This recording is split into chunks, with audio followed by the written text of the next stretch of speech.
Hello, everybody, and welcome to my video, which is the 2024 NFL Draft QB rankings. Now, this is my first time doing a positional ranking video, and as it is December, we don't know who's entering, but we have a pretty good idea. Like in these rankings, Quinn Ewers, Shadur Sanders, Carson Beck will not be included, and I just went with the main six, I believe. We know five were entering. I think it'd be a pretty good assumption to say that JJ would be entering. And I'm basically, grading these QBs at like skills that they have, and then also taking into account things like, the intangibles, the height, weight, age, do they have injury history? Stuff like that, character concerns, which is, none of these guys have, but for future positions that will be taken into notice. And I'm going to begin quickly here with my number six guy. Coming in at six, QB6, I have Michael Penix Jr. And this, I guess I'm a bit lower than most people on Penix, but I feel like the general consensus among like the draft community on Penix is around where I have him. I have him as a day two QB. That's not saying he's going to go day two, but that's where I think his, true value is somebody you take on day two. Penix lights up the stat sheets, finalist for Heisman, has his team in the college football playoffs. He's been amazing, an amazing college QB this season, and he's definitely played his way into being somebody that's looked at by teams on day one, possibly. To start off Penix, he's 6'3", 213 pounds. He has prototypical size for an NFL QB. He's 23. He'll be 24 in his rookie season. So if a team picks him, they're probably picking him to start day one. And I don't know how many teams have that option available, which is why I'm hesitant to say he'll go day one. And he also has a boatload of injuries in the past at Indiana. Tore his ACL not once, but multiple times. And in his 19, 20, and 21-year-old season, he was injured every single season. And teams just aren't going to look past that. I'm not saying these guys are the same or he'll fall as far as Carson Strong did, but Carson Strong had major injury concerns and didn't get picked at all. And obviously Penix will get picked, but it's something to look at. And teams do look at that. Like, look at JOK a few years ago. Everyone said, oh, JOK is going top 15. He fell all the way to 50? So it's something that should be noted with Michael Penix. I have Penix graded out as an 83.5, which I'll explain my grading system later in the process. And let's look at these grades at the bottom. Arm talent, that's what that is. It's a B plus for Penix. He has an NFL level arm. He can make big throws. He's a typical pocket drop back passer who he's going to take what the defense gives him 9.99 times out of 10. He's a very smart, very pro style NFL quarterback, and I think that falls along with his short and mid-range accuracy, which are both good, just like his arm talent. It's very good. It's NFL level. It doesn't like jump off the page to you, but he makes those NFL level throws that you want to see your QB make. And the same thing with deep. He has a nice deep ball. It helps. He has Jalen McMillan, Jalen Polk, and of course Rome Odunze out there. I'm not one of those people who like to say, "Oh, it's all the situation and all that." But Penix is in a very favorable situation compared to most QBs in college, maybe even compared to all QBs in college. Penix has all the possible tools he can need to succeed, and I'm not, deducting points or anything away from that because it's just something I look at. He has a good deep ball.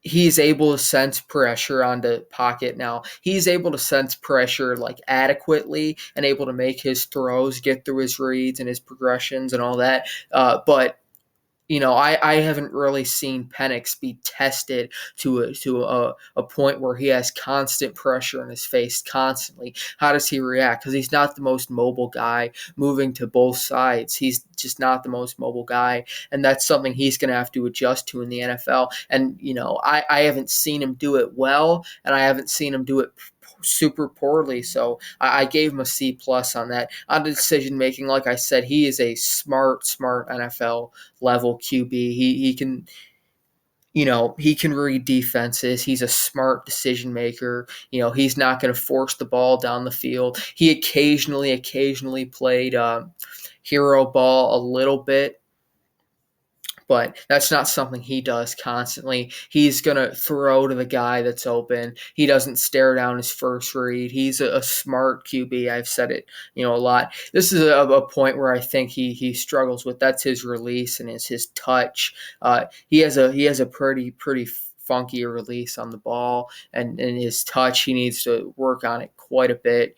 It's not at the level you want it to be, and I feel that's his biggest flaw, besides obviously the injury history and his limited like ceiling, I'd say. Those all come back in to they all go into each other, like release, his age, his injury history. I think that's the reason why people don't want are hesitant to pick Michael Penix, with the way that if you just looked at his college stats or maybe even watched him play on the surface, you'd say, man, this guy's good. But if you look in deeper to it, he's started a lot. He's 23, and he still has some, issues with his release. And on to the next one, mechanics. I gave him a B+ on mechanics. It's good. It's at a level you want it to be, but like a lot of this stuff doesn't jump off the page. I think a B+ given is like, yeah, he's where you want him to be at this level. And his mechanics, I don't really think there's much you can do there. He is who he is with that. And speed and agility, he's not a mobile guy. He can move at like a level like my comp, which we'll get into in a little bit, Geno Smith. He can move, but he's not a guy that's going to get you first downs that are like 3rd and 12, 3rd and 10. He's not getting you those. He can get you about 5, 6, 7, stuff like that. But Penix is not like a super mobile guy that's going to extend these plays with his legs. That's just not what he's going to do. He is a typical drop back pocket passer who is going to throw the football. That's what he does. He's not the most agile guy, but his agility is like, good enough, I'll say. And then next one, play extension. That's a B- too. Michael Penix Jr. is not a play extender, play creator. He's I don't like using this term, and I think people use it negatively, but he is, more of a game manager than a play extender at this point. I'm not saying his comp is Alex Smith or anything, but he's more Alex Smith than he is Mahomes, and that's not a bad thing for me saying that he's not good or anything like that. Alex Smith was very good, but that's the type of guy he is. I don't see him, evading tackles, constant pressure, navigating that, going through, 3-4 reads and getting to his fourth read on a like 25-yard completion downfield. He's not going to be doing that multiple times a game. He's, a pretty typical first, second read, and it's not there, then you got a problem with Penix, because he's not going to be able to create and make these plays with his legs or with his arm, which is very good. He's just not just like a Justin Herbert level, something like that, where he's just going to make these plays and find and fit in these tight windows. He's not at that level yet, and he probably never will be. On to processing. Again, reading defenses, processing the field. He goes through his reads pretty well. I said like a B+. Very smart guy, pro level quarterback. He's able to, pretty well figure out defenses and adequately read defenses. And my NFL comp for him is Geno Smith. And again, these comps are not like play level and all that. I think that's his style. It's kind of like a Geno Smith.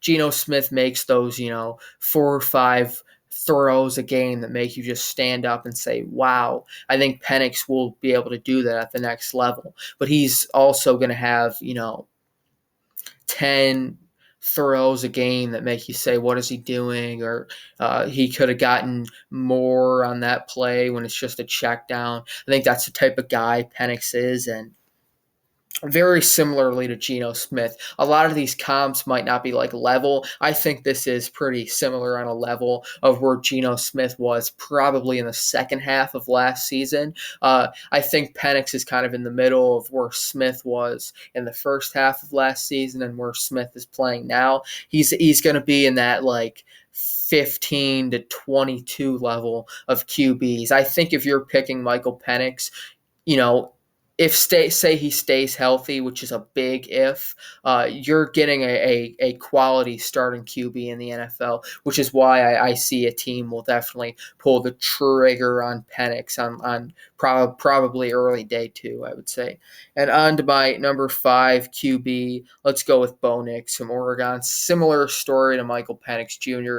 Nix transferred from Auburn after and just became a completely different guy in the Pac-12.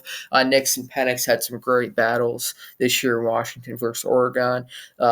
Bo Nix, 6'2", 216, size is good. He's also kind of, old. You get the jokes of the Bo Nix jokes of how long he's played in college football. He'll be 24 again. He's probably not a guy you want to sit. He's ready to play now. I gave Nix an 84 on my comp for him as a very mobile Brock Purdy. And explain that. I'm not saying Purdy's not a mobile guy, but Nix will, have some designed runs and stuff like that. He can use his legs a bit more than Brock Purdy does. And I have a second round, just a flat second round grade on Nix. And compared to like previous QB classes, Bo Nix I have similarly graded to guys like Sam Howell, Will Levis. I gave them around an 84 and have them as a true second round talent. That's what I think Bo Nix is. Again, arm talent, he's not going to blow you away. He's got a solid NFL arm. He's, probably right where you want it to be. He can make throws, probably similar arm level to like a Tannehill, I would say. That's another guy you could make a comp for. It's like Titans prime Tannehill, which was a very, very good quarterback in the right system. Nix is accurate, short, mid range, deep. He's always going to be in that ballpark as a very accurate passer in the NFL. My biggest complaint with Nix has got to be his pocket presence. He doesn't handle pressure well.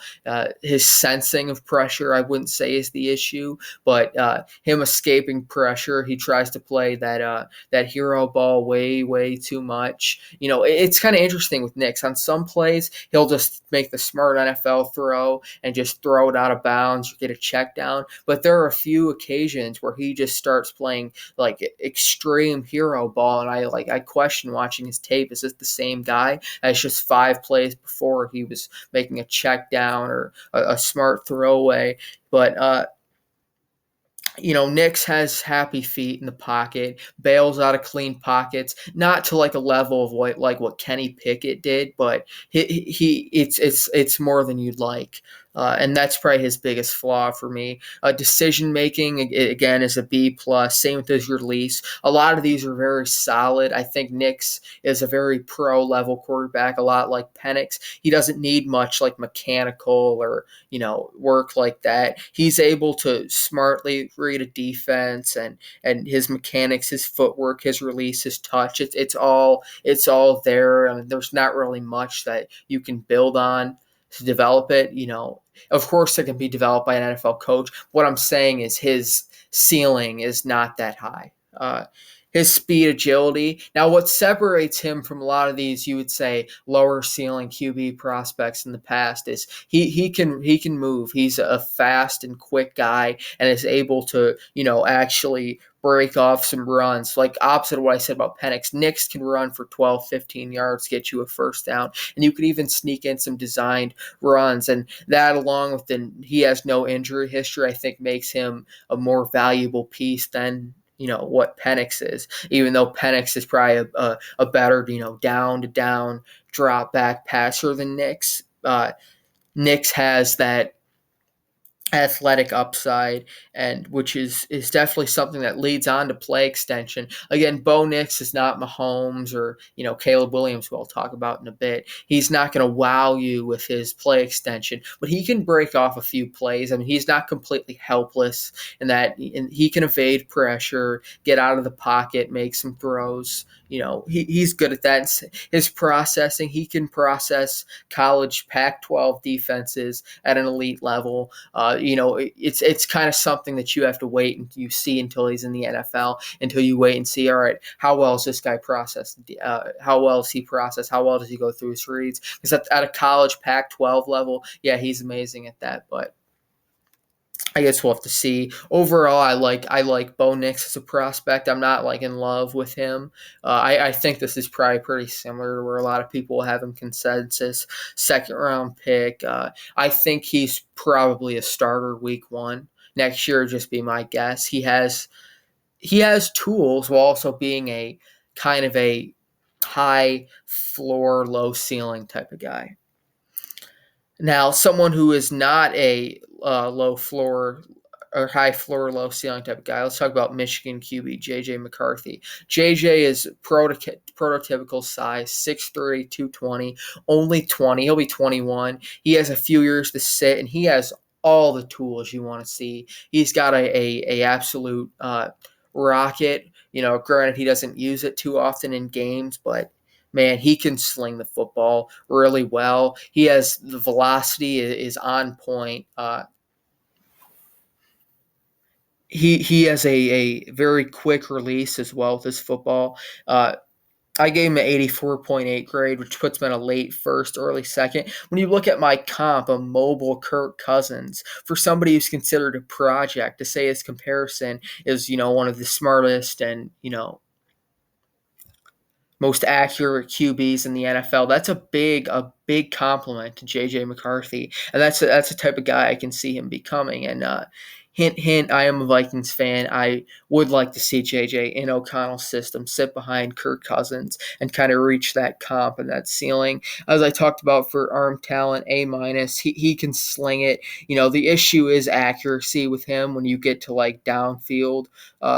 He can make some nice throws, but he also has some trouble sometimes. He can way overshoot his target and way undershoot his target, but that's what you kind of expect out of a guy who's 20. All the hate JJ McCarthy gets is pretty unwarranted. I just say turn on a little bit of his tape. You'll see what anyone who is a fan of his is seeing. He has it all. Pocket, a lot of these, he is a work in progress. I put pocket mechanical. Sometimes he can hold on to a play way too long and moves to his side instead of moving up in the pocket. Which, those are all very fixable issues. And a lot of the best quarterback prospects of all time, best quarterbacks in the NFL as prospects had similar issues. So it's not something I'd be too, worried about. There is something I did see. JJ does tend to, start to bail when his first read is covered, and he also stares down his first read occasionally. He did it in the TCU game, did it in the Maryland game. It's something that's noticeable on film and on tape, but again, these are very fixable issues. I'm really looking forward to see what JJ does in the playoffs. If, they're facing Alabama in the first round, if they advance, they'll play Washington or Texas. I'd like to see JJ pass the ball quite a bit more than his usual, like 15, 20 times a game. I know he doesn't need to and all that, but if Michigan's in a close game, I want to see what JJ does in that heat of the moment situation. Like, is he a guy or is he the guy? And that's kind of what you see in those situations. Speed, agility, he can move. Again, he's a great athlete. A guy who's very, very mobile. When I say like mobile, he is very, very mobile. And add that to what Kirk Cousins can do, you're looking at his ceiling. That is an elite NFL quarterback. Play extension, he has that upside to extend plays. He hasn't done it too much at Michigan because he doesn't need to. But he can definitely extend plays. You can see it with his athleticism, his arm talent. He has the ability to do that. Processing, again, it's not terrible. And for someone who's talked about as this huge prospect. He's still at a level where he's smart enough. He can read defenses. He can process well enough to be this kind of manage the game at Michigan. Not a game manager. Again, I don't like that term, but he manages the game well. He's smart enough to make quick, easy throws. Works well off bootlegs and play actions. So he's not going to start right away, but you sit him behind a veteran. You get a good QB coach. You develop him. JJ McCarthy. You could very well be looking at a future franchise guy. Moving on to number 3, I have the Heisman, Jaden Daniels out of LSU. Now, Jaden Daniels just turned 23 yesterday, so happy belated birthday to Jaden Daniels. 6'4", that's nice. 210. He has a skinnier frame than 210. But, like Pim and Penix are built different, even though Penix is listed as 30 pounds heavier. Daniels has a very, very thin frame, which could be an issue why I highlighted that. I don't think his age is as big as a factor as the other guys. Daniels has those freak athlete tools, and you can see with my grade, he's way above JJ. I have an 88.2, a true first-round grade, and his comp for me, play style-wise, is Lamar Jackson. I mean, arm talent, he can throw the ball.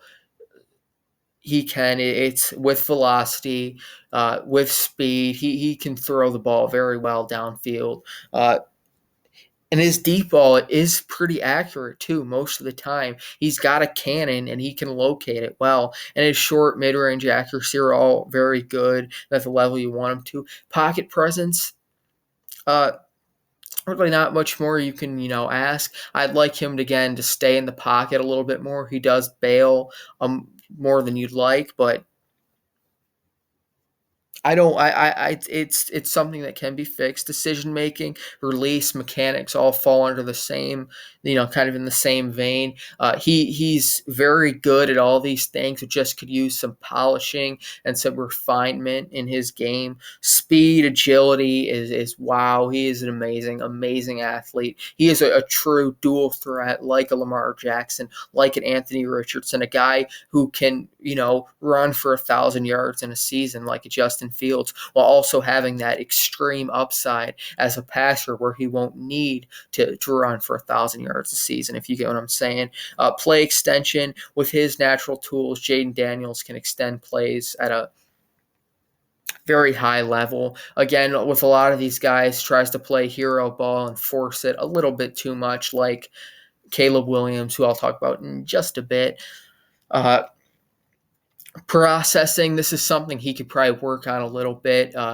Again, it's good, and it's leaps and bounds of where he was just last season, because he has improved so much. And we already knew the athlete he was at Arizona State and even early LSU days, but his processing, his decision making have improved so much. And Jaden Daniels, just 2 months ago, was being talked about as maybe sneaking into the 3rd round. Now he's probably going to go in the top 10, I would say, and top 15 at the lowest. Jaden Daniels is really good, and if your team needs a QB, you should definitely watch this guy's tape. Coming in at QB2, I have Drake May out of UNC. This is kind of 1A and 1B with Williams and May. May 6'4", 229, has that exact size you want. He's only 21. I gave him a 91. My comp is Matthew Stafford. For him, you could also argue Justin Herbert. He is kind of that play and structure pocket gunslinger that you see out of those guys, while also being a better athlete than I'd say Stafford is, definitely, if Stafford ever was. But May doesn't, he's not a runner but he can move in the pocket similar to what Justin Herbert can do. He probably doesn't run as much as Herbert, but Herbert's not like a doesn't run that much, but he doesn't run as much as Justin Herbert will. May has an absolute cannon of an arm. He can make like all the NFL throws and then some, like the elite level NFL throws. He can make them. His deep ball, it's a thing of beauty. Mid range, short, he's got the zip, the velocity. He can fit into tight windows. Everything you want about throwing the football. Drake May has it. And then pocket is the same way. He's pretty good in the pocket. Always, he can sense pressure well, gets the ball out quick. Decision making, again, he's going to throw a bit of interceptions, or he did in college. And I don't see that like completely going away. He is a gunslinger. He's going to throw the ball a lot at the NFL level. And there's going to be some interceptions in there. You're going to have to live with it. But I think you do with what he offers. His release, his touch, it's all there. He's got throws a very pretty football. Speed and agility, I talked about. Again, it's not going to wow you with either of those things, but it's not like he's like not an athlete. He's a good athlete. He can move and he can do all that. You're not drafting him because of the athlete he is. You're drafting him because of his passing ability and play extension. Like I said, this is how his athleticism can come in. He's still great at extending plays. He can make something out of nothing at a very high level, and he's a very quick processor. He can understand defenses. Drake May is amazing. I have a top 10 value on him. He will be a top 2 pick in this class. Like I said, it's 1A and 1B. Everybody knows about Caleb Williams. He's been hyped up for the longest time now. Won the Heisman last year. USC did not have a great season this year. For some reason, people put that on Caleb. I don't know why. Top 10 pick. He's going to be the number 1 pick, like 99.9%.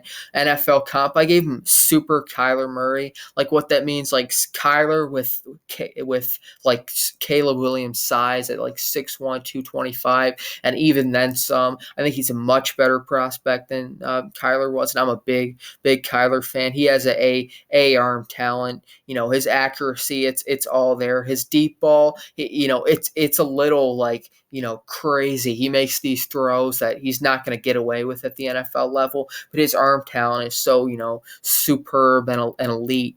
It can easily be refined and developed by NFL coaching. Caleb's pocket presence, again, B+.